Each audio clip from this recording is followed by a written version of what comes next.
पुण्यातली एक ब्रेकिंग बातमी येते। संभाजी उद्यानातील गडकरींचा पुतळा काढणाऱ्या गणेश कार्लेनं त्याच जागेवर संभाजी महाराजांचा पुतळा बसवलाय। पुणे महापालिकेने संभाजी महाराजांचा पुतळा बसवावा अशी त्याची मागणी होती। शिवजयंतीच्या शुभ मुहूर्तावर छत्रपती संभाजी उद्यानातील गनिमी काव्यानं हा संभाजीराजेंचा पुतळा बसवण्यात आलेला आहे।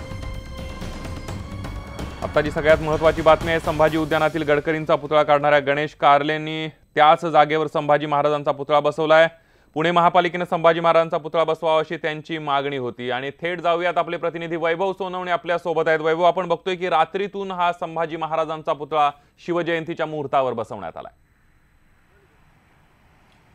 संदीप, 2.5 वर्षांपूर्वी अशाच पद्धतीनं राम गणेश गडकरींचा संभाजी उद्यानातला पुतळा जो आहे तो याच गणेश कार्ले आणि त्यांच्यासोबत हर्षवर्धन मगदूम इतर आणखी 2 तरुणांनी काढलेला होता आणि त्याच्यानंतर मोठा गदारोळ उडालेला होता।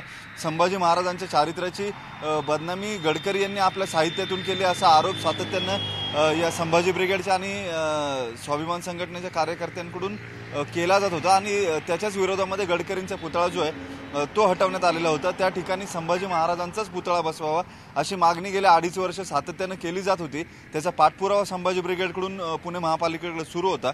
मात्र उद्यानाचं नूतनीकरण सुरू असल्यामुळे अजूनही संभाजी महाराजांचा पुतळा जो आहे तो त्या ठिकाणी बसवलेला नव्हता। अखेर काल पुन्हा रात्री गणेश कार्ले या तरुणानं, ज्याच्यावरती यापूर्वी राम गणेश गडकरी यांचा पुतळा उद्यानातून संभाजी उद्यानातून कापून काढल्याचा गुन्हा जो आहे तो डेक्कन पोलीस ठाण्यात दाखल केलेला होता।